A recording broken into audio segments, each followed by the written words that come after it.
The soft melodies of Beethoven's Moonlight Sonata filled Judge Marcus Bennett's midnight blue Mercedes as he navigated the quiet suburban streets of Oak Hill. The dashboard clock read 9:45 p.m., another late evening at the federal courthouse that had stretched well beyond normal hours.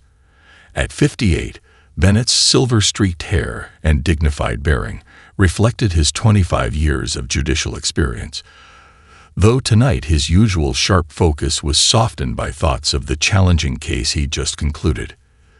The young defendant's eyes had haunted him throughout the proceedings, a teenager caught in circumstances beyond his control, yet showing genuine remorse and potential for rehabilitation. Bennett had carefully crafted his sentence to emphasize rehabilitation over punishment, a decision he knew would raise eyebrows among his more conservative colleagues. But after 2.5 decades on the bench, he'd learned to trust his instincts about people. Lost in contemplation, Bennett almost missed the flash of red and blue lights in his rearview mirror. He checked his speed automatically, 32 in a 35 zone, and signaled to pull over, guiding his car smoothly to the curb beneath a towering oak tree.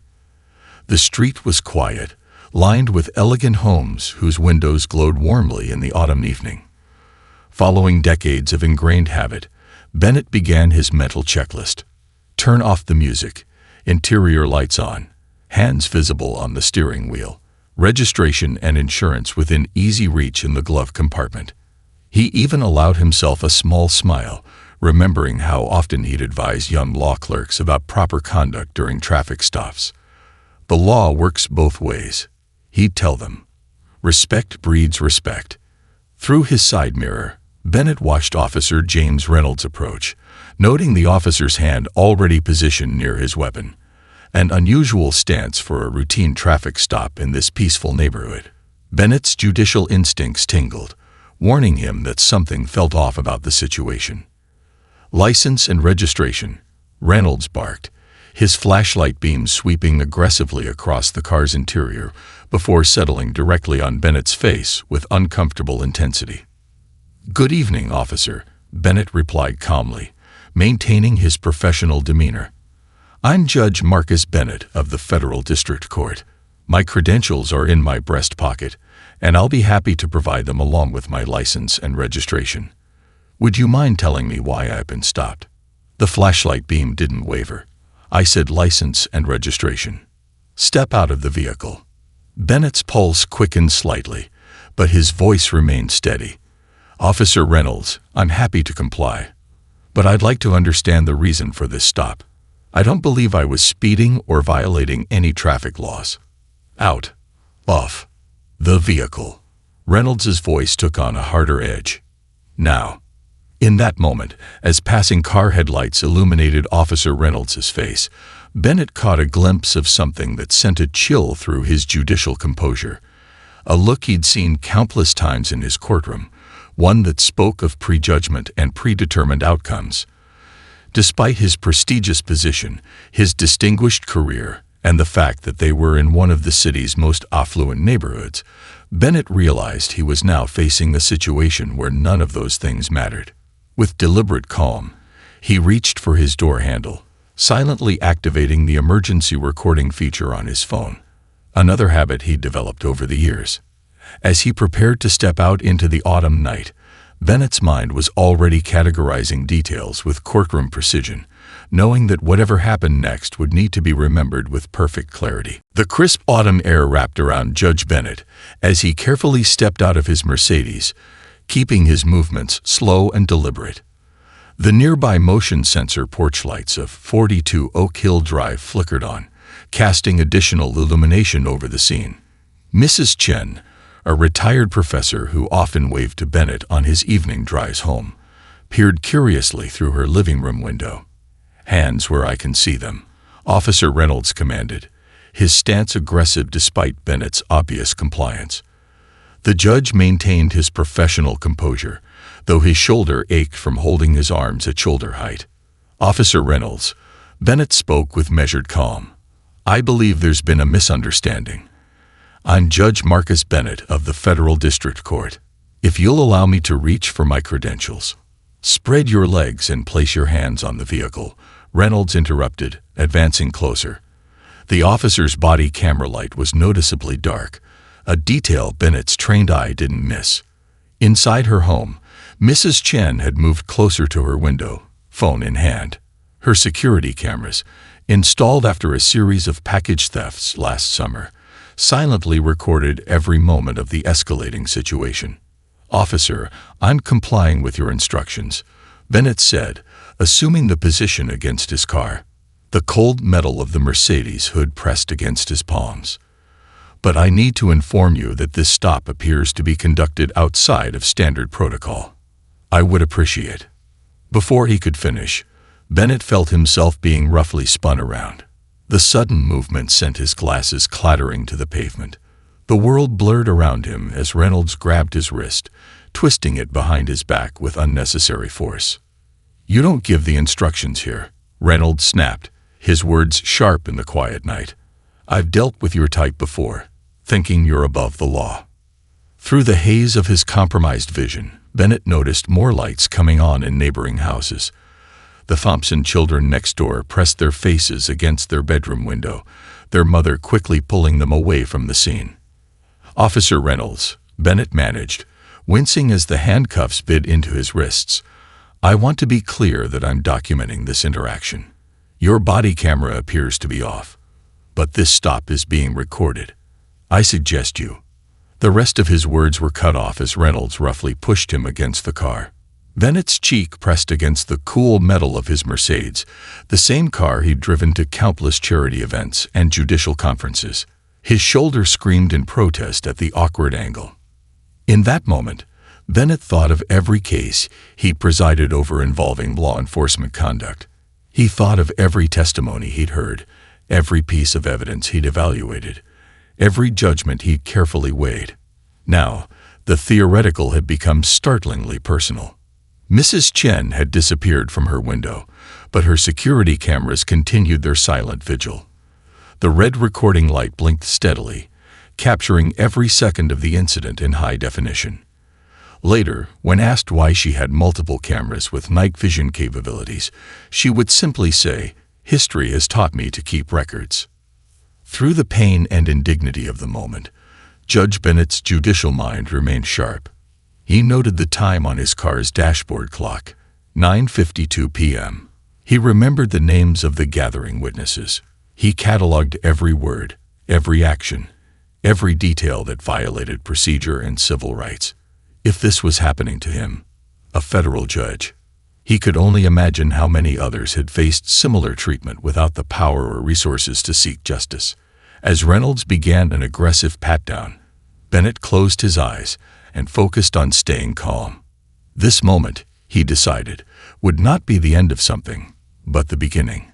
Change often came at a price, and he was already calculating how to turn this personal injustice into systemic transformation. Dawn broke over the city as Sarah Chen sat in her home office, her hands hovering over her keyboard.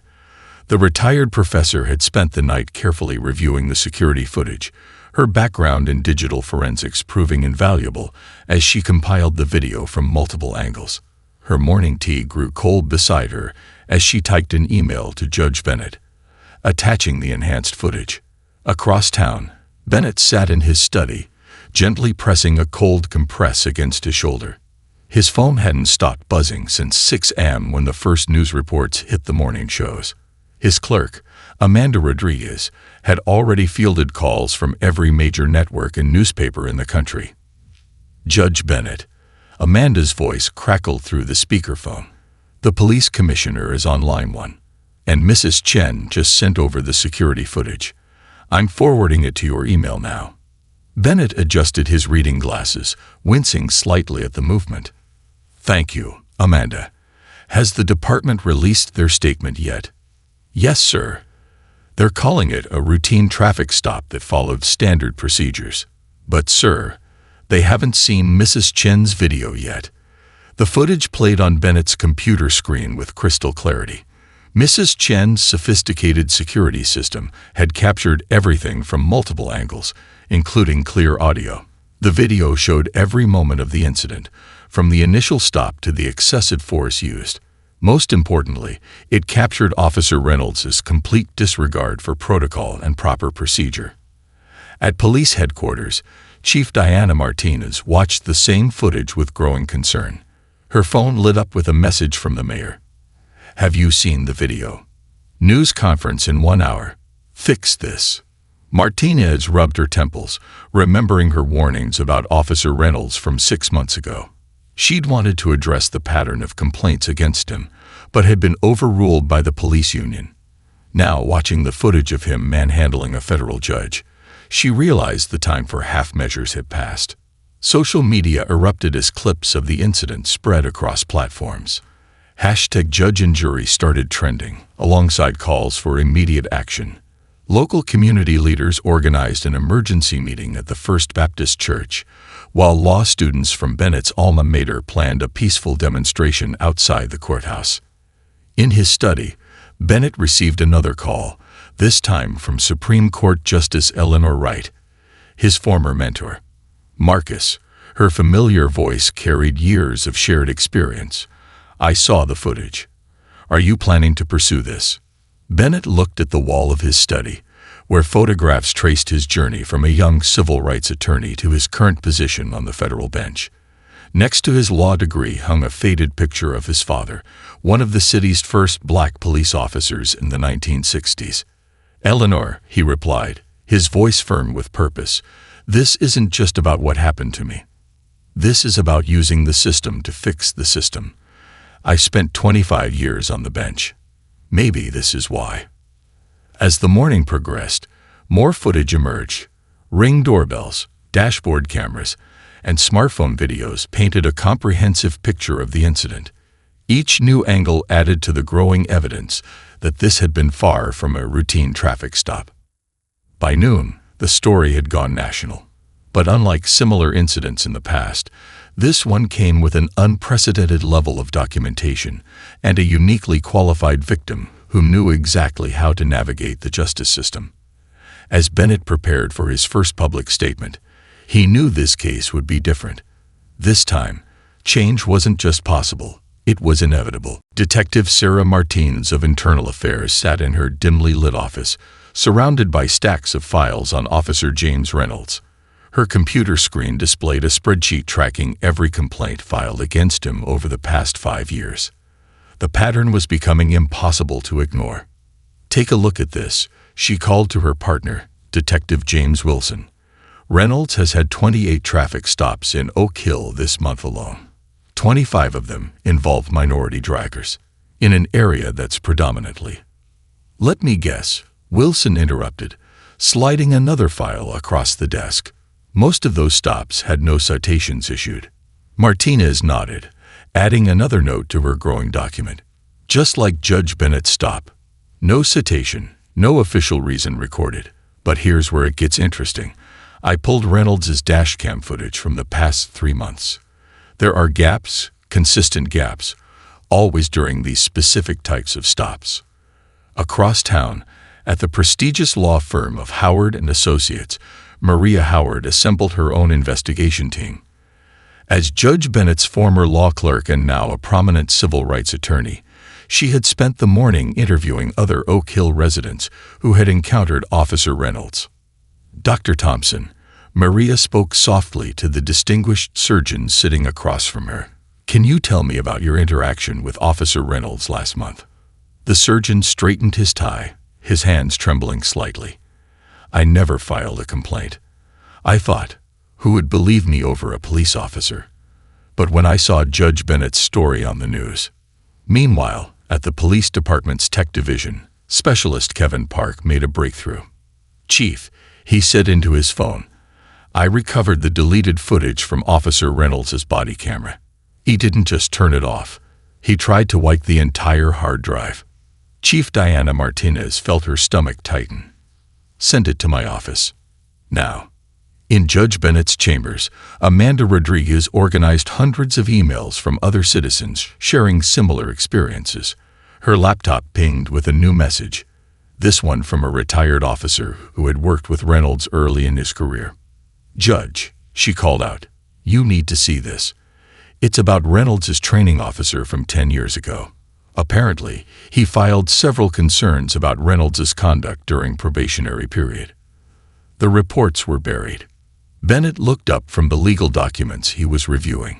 His shoulder still ached, but his mind was sharp. Send that to Maria's team. We're not just building a case about one incident anymore. This is about systematic failure in oversight. At the local news station, investigative reporter David Chen, no relation to Mrs. Chen, pieced together his own story.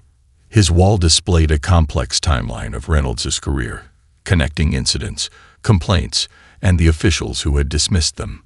His phone buzzed with a text from an anonymous source within the department. Check Reynolds's performance reviews from 2019. Pages are missing. As evening approached, Detective Martinez stared at her completed report. The evidence was overwhelming, not just against Reynolds, but against a system that had repeatedly failed to address clear warning signs. Her phone lit up with a message from Chief Martinez. Again, no relation. Coming to review the findings. This goes higher than Reynolds. In his home office, Judge Bennett reviewed the mounting evidence. Each new piece of information confirmed what he had suspected that night. His experience wasn't an isolated incident, but rather the one that finally couldn't be ignored. His father's photo watched over him as he prepared for the next day's press conference, where he would announce not just a lawsuit, but a comprehensive plan for departmental reform. The truth was emerging, piece by piece, and it was more extensive than anyone had initially imagined. Police Chief Diana Martinez stood before the assembled command staff in the department's main conference room, the morning sun casting long shadows across the troubled faces of her senior officers. On the screen behind her, a PowerPoint presentation displayed statistics that none of them could ignore. Traffic stop demographics, complaint patterns, and a clear timeline of overlooked warning signs. Ladies and gentlemen, she began, her voice steady despite her internal turmoil.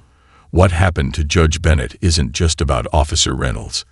These numbers tell a story we should have seen years ago.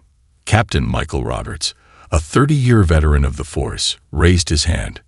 Chief, with all due respect, are we letting one incident dictate department policy? Martinez clicked to the next slide.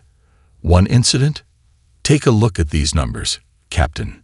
In the past year alone, we've had over 200 complaints similar to Judge Bennett's. The only difference is that this time, we can't sweep it under the rug. Across town, Mayor Sarah Richardson faced her own crisis meeting. Her office had received thousands of emails from concerned citizens, each sharing their own experiences with law enforcement. On her desk lay the preliminary report from the independent auditors she'd hired, their findings highlighted in alarming yellow and red. The public trust is broken, the mayor announced to her assembled staff. And we're going to fix it, whatever it takes. Back at the police department, Officer Lisa Chen, still no relation to Mrs. Chen, sat in her patrol car, reviewing the new training protocols that had just been distributed. As one of the few female Asian American officers on the force, she'd witnessed concerning behavior, but had felt powerless to speak up.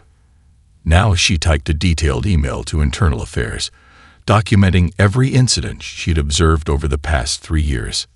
In the department's records room, Civilian Administrator Tom Williams discovered something troubling. Chief, he called Martinez, his voice shaking slightly. I found a pattern. Every time we received a complaint about Officer Reynolds, the corresponding body camera footage was marked as corrupted or unavailable. The investigation expanded beyond Reynolds. Independent evaluators interviewed officers, reviewed procedures, and analyzed years of data. They found a department culture that had prioritized protecting its own over serving the public. At the police academy, training officer Marcus Johnson made a difficult decision.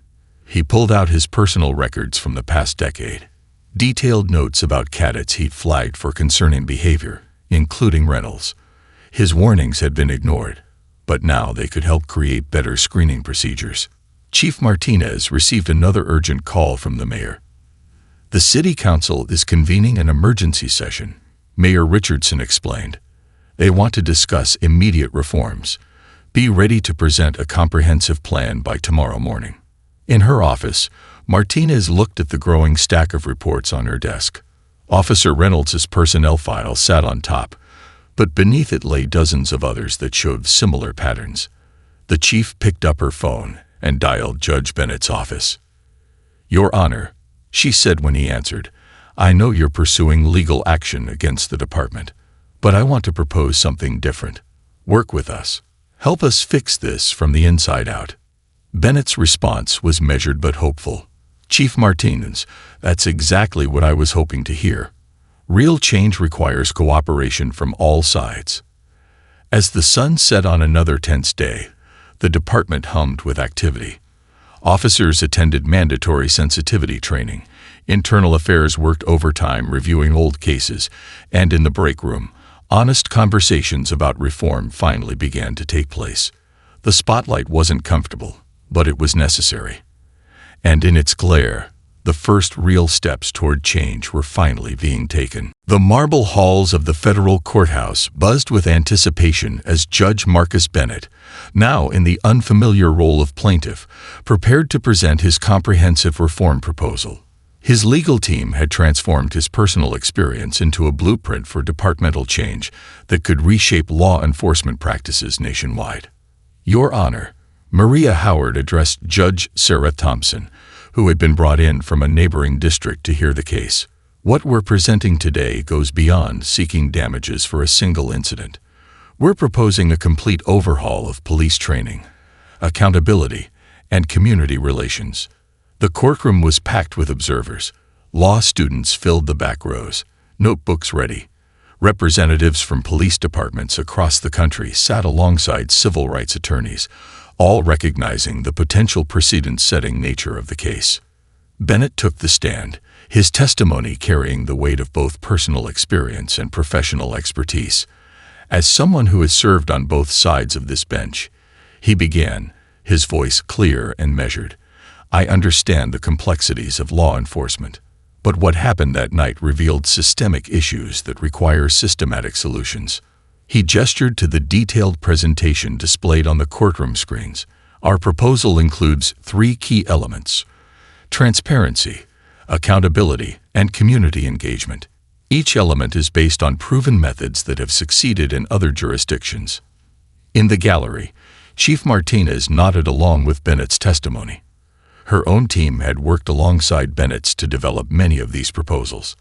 The collaborative approach had initially raised eyebrows, but it was already showing promising results. "We're not here to point fingers," Bennett continued. "We're here to build bridges. Every officer should have the training and support they need to serve effectively. Every citizen should feel protected rather than threatened by those who wear the badge." During the lunch recess, Bennett met with a group of police academy instructors who had flown in from across the country to observe the proceedings. They gathered in his chambers, discussing how to implement similar reforms in their own departments.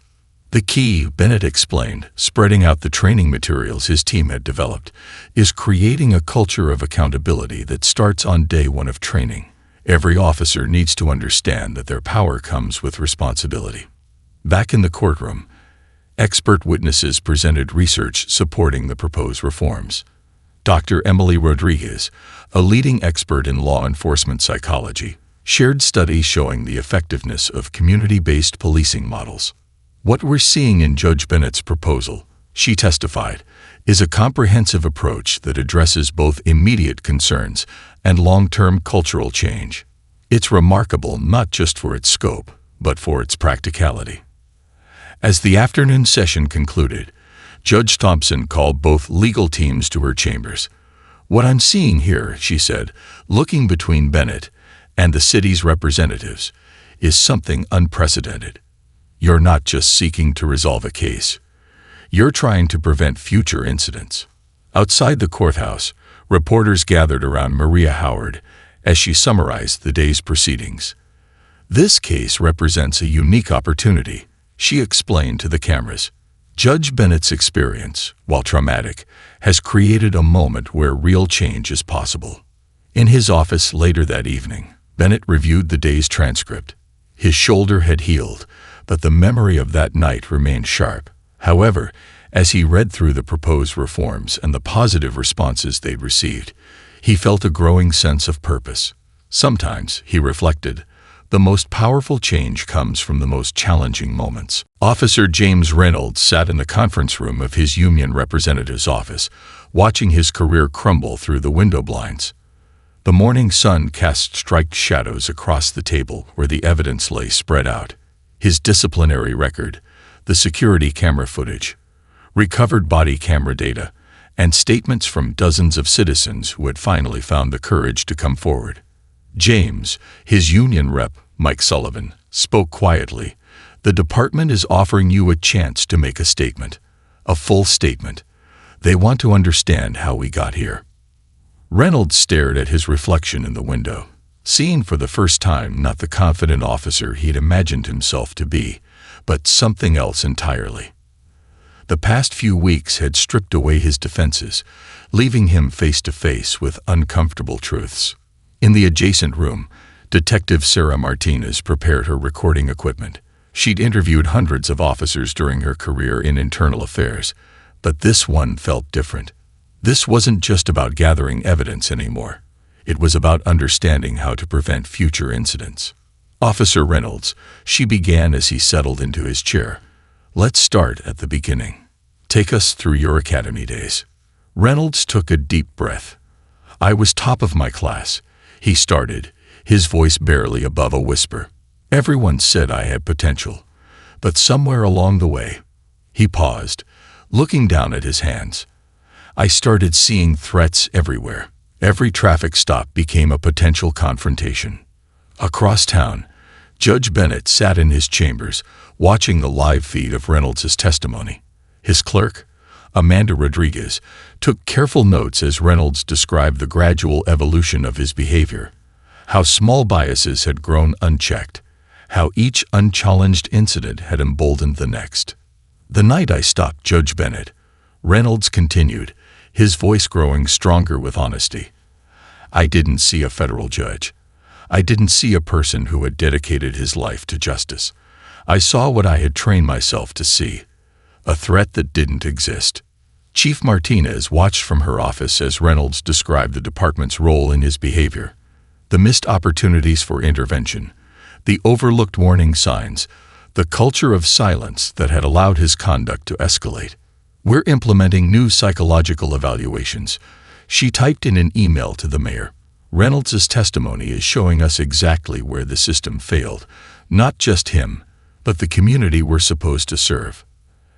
As the afternoon wore on, Reynolds began to speak about his own background, his grandfather's stories of being a beat cop in the 1960s, his early dreams of making a difference, and the slow poison of unchecked power and privilege. I can't change what I did, he said, looking directly into the camera. But maybe by telling the truth now, I can help change what happens next. In the courthouse cafeteria, Maria Howard shared the testimony highlights with her legal team. This is unprecedented, she told them. We're not just getting an admission. We're getting a roadmap of how bias becomes behavior. The testimony concluded as the sun began to set. Reynolds stood up, removed his badge, and placed it on the table. In that simple gesture, both an ending and a beginning were marked. Later that evening, Judge Bennett received a call from Chief Martinez. His testimony, she said, it's going to change how we train officers, how we monitor them, how we support them before they reach this point. Bennett looked at his father's photo on the wall. Then something good will come from all of this, he replied. And that's what justice is really about. 6 months after the incident, Judge Marcus Bennett stood at the podium in the police academy's newly renovated training center. Before him sat the first class of cadets to experience the completely redesigned training program, a diverse group of faces reflecting the community they would soon serve. Your training will be different, Bennett addressed the attentive audience. You're not just learning how to enforce the law, you're learning how to build trust. Each of you will spend time working with community leaders, mental health professionals, and social workers before you ever put on a badge. In the front row, Chief Martinez smiled, remembering the countless meetings and late nights that had gone into creating this new approach. The changes hadn't been easy, but they were already showing promising results. Across town, Maria Howard led a community oversight meeting in the renovated conference room of the police department.